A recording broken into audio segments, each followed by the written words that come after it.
Hey guys, it's Iconic, and in this one, we are going to be showcasing the high budget version of my Vaal Absolution Architect. And this build has gone through some changes. I have deviated a bit from the POB, not by too much, but just changes here and there, just to make it feel a bit more comfy for me. And this typically comes at the expense of damage. But that said, as you probably seen in the clip, I am not lacking damage on this build. So if you really want to juice out as much damage as you can, I will still be leaving the original POB in the description, but I will also have my current character set up there as well. And I will also include the pre-Mage Blood POB for my character. So you can use whichever you want or do some kind of variant if that is what you're going for anyways. If you haven't already, do consider liking and subscribing, as it helps a lot with the algorithm and with hitting our 2025 goal of getting to 2,000 subscribers. A goal that if we hit, I will be revealing my face on stream and on YouTube afterwards. So if that interests you, do consider subscribing. So what are the changes I am talking about? Well, we have made changes to gem links as well as our anime guardian setup. Just slight tweaks here and there, nothing outrageous. So the first thing is we took out punishment. We dropped it entirely. We do not click punishment. So why did we do this? This is so we can put convocation in our shield, freeing up a gem spot in our stone golem setup to have feeding frenzy. Now with our stone golem applying feeding frenzy, that frees up the spots in our anime guardian, ray spectre, and chaos golem links to then have minion life. This makes it so your permanent minions are a lot tankier, except maybe the chaos golem, who is now squishier. But overall, it's very easy to resummon your chaos golem versus the worst should happen, your AG dies. We are running a pretty expensive AG. We really don't want him to die, and as such, I feel much more comfortable with this setup, and I think overall many people would feel safer having minion life with your AG, because it also increases the regen, because we are converting his ES, we are giving him life as ES and converting his ES to regen. So it just gives him a whole lot more regen, a whole lot more hit pool to then eat damage from. Another thing to note is, even though we dropped the punishment gem, we are still running punishment. To do this, we gave our anime guardian an axe, an explode one-handed axe with the rune smithing enchant. So this is from King's March, and the enchant applies punishment on hit. Now this punishment is weaker than a punishment we would self-cast, but it is a free punishment that is applied whenever he hits anything, and this includes the hits from the explosions. So this means on this setup, what we could do is we could have punishment on hit on the one-handed axe. We could have enfeeble on hit if we get corrupted gravebinds, and we can pair the AG up with a windscreen for an additional curse. And now while we are clearing, every single monster that gets hit by an explode or by his auto attack will have both curses on, massively increasing our survivability. Single target, it doesn't change too much because we already had enfeeble coming from our blasphemer, but it is still nice to have it for clearance for that extra damage decrease that you be taking. Skill tree wise, we are still very similar to the high budget. The difference is we are still on 8 passive minion cluster versus a 12 passive, and the reason for this is the most important part of this setup is the medium cluster jewels, and we are not level 100. We do not have access to all the points that we should to get to those medium cluster jewels on a 12 passive. So basically we're going to stay on this until we level up to the point where we can, which would be like another level or 2. I currently have a whole bunch of temporary points allocated on my tree to make up for this, or just to buy time basically. So on the medium cluster jewels, it's still the same thing. Dread March renewal. My jewels are pretty much the same we have on POB. One thing I do want to change is these 2 points. I will save them eventually by getting a second Ghastly Eye jewel with this mod right there. Regenerates 17 energy shield per second. I just need a high ES, flat ES regen, and I should be fine to take off the 2 energy shield recharge points and put it elsewhere. We also switched from, this is in the original POB, but we switched from not running Eldritch Battery to running Eldritch Battery. The reason is the way ES works in POB. I don't know if this is a bug, but it's just the way it works right now. Whatever resource ES is protecting, if that takes damage, it interrupts ES recharge.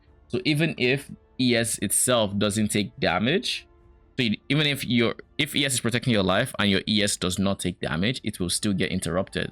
I think this can't be, I don't think this is intentional. It doesn't make sense to me, but this is the situation. So we do have to run Eldritch Battery in the high budget, and we do still have to figure out the energy shield regen or recharge to have permanent optimum everlasting sacrifice.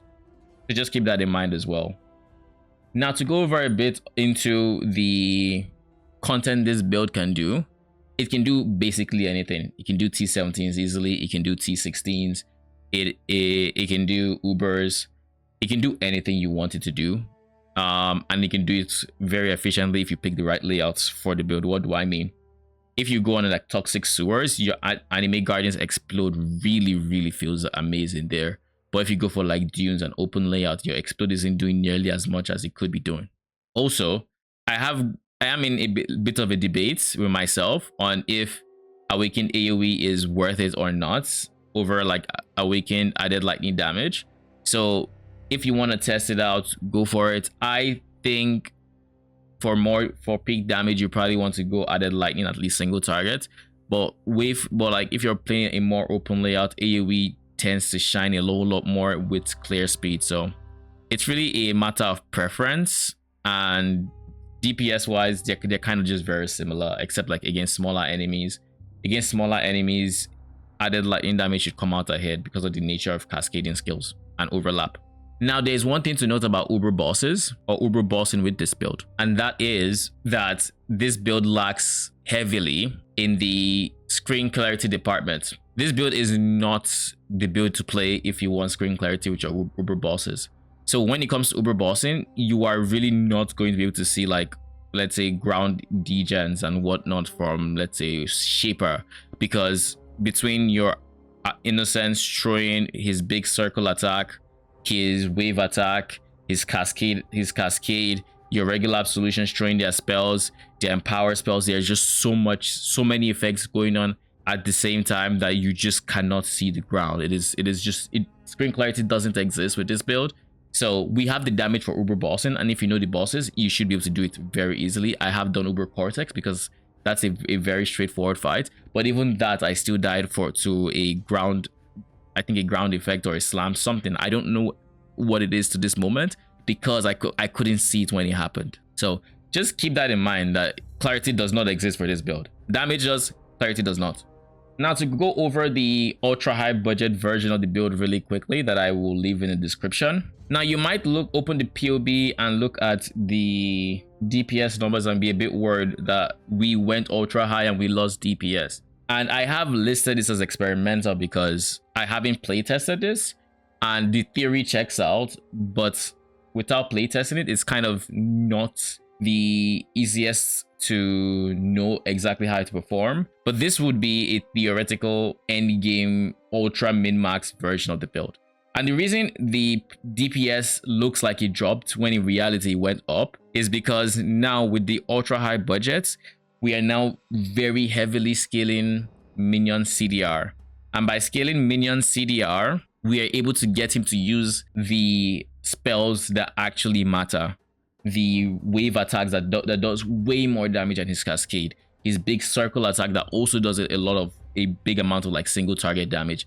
And without ignoring those attacks, he still has a very good amount of wave clear. So he doesn't even still need to use the cascade. So this minimizes his cascade time, but maximizes his uptime on other spells. I think we were able to get his cooldown on his wave attack to 2 seconds. So by the time that echoes and he does this big circle attack, he's probably almost ready for the wave attack again. It's going to be insane DPS. The actual DPS numbers of this POB, I would say, is probably easily like 3x to 4x the DPS that is shown on POB. But that said, POB cannot calculate this, and as such, it's just next to impossible to tell how good it would actually be without playtesting. And I will actually not be rolling the ultra high budget version because I want to go ahead to my next build, Herald of Agony, to actually playtest that and improve that guide and the level of experience for people who are currently engaging with the guide. But to briefly go over how we are juicing Absolution Sentinels cooldown recovery, we are mostly using 3 passive clusters. If you can afford a 1 passive voice, you can add another cluster jewel, a medium cluster. But for now, we're using 3 passive voices to keep the budget a bit on the lower than that. If you can afford 1, go for it. But like we are engaging with disciples as many of these nodes as possible, because the summon sentinels should also affect the absolution sentinel. So this gives them 25% increased cooldown recovery rate for every single disciples node you have. So like this, you get 25 from here, and we're getting it in 3 other places. So that gives us 100% increased cooldown recovery rates, as well as running an Ashes of the Stars. This is +1 to all skills, which is just nice to have for DPS. It gives your curse skills, your guard skill, all of that levels. But other than that, it is also giving your Vaal Absolution quality, and your Absolution's quality is actually cooldown recovery rate. So by adding an Ashes, you give it an effective, I think it was about 60% increased cooldown recovery rates, thereby even increasing the amount of cooldown recovery it is able to get, and increasing our DPS even further. Again, these are all things that are not able to show in POB. We also use enhance to further juice that quality to give it even more CDR. So like I said, we are able to get it at its longest CD of 7 seconds down to about 2 seconds, and its shorter CD of like 6 seconds, I think it's down to like 1 point something seconds. So it should be spamming those spells on repeat, and that should be a lot of damage. But that's about the gist of what we're going for in the high budget. I will leave it in the description for you to actually play around with. If you have any questions, do let me know down in the comments, and I will answer every single one. Now that we have done our due diligence in testing this build and making sure it lives up to the expectations, I am going to be making my Herald of Agony, which this I actually started leveling and testing and refining the guides on stream a few days ago. I'm currently undecided on how I want to approach making update videos on that character. However, I don't know if to make an update series like I did for Absolution, or if to only make update guide videos when all the changes are all said and done. So if you have any suggestions on the format that you would like to see, even if it is different from the earlier mentioned formats, do let me know in the comments, and I just might do that. As always, if you have any questions, feel free to ask in the comments. If you haven't already, do consider liking and subscribing, as it helps a lot. And with all that said, thank you for watching, and see you in the next one.